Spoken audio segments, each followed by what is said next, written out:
So I'm in my local Sainsbury's, or down in Bath, filming the new barriers that have appeared everywhere. So as you can see here, barriers, more barriers there, obstructions for visually impaired people everywhere, obstructions everywhere, obstructions everywhere. Here you can see more obstructions for visually impaired people, more obstructions for visually impaired people,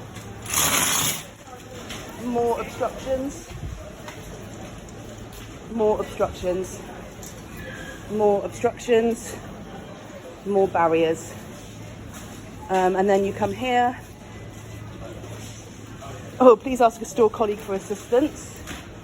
I hope all the store colleagues are going to be trained in communication, BSL or other communication styles. More barriers which would impact visually impaired people. More barriers which impact visually impaired people.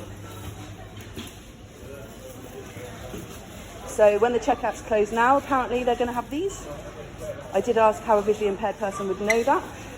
I was told by the store manager that if a visually impaired person needed help, then they could ask for assistance. When I asked why a visually impaired person...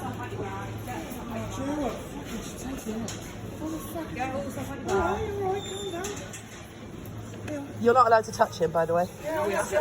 Just that you know. So visually impaired barriers there. Visually impaired barriers there. That's not my... Visually impaired.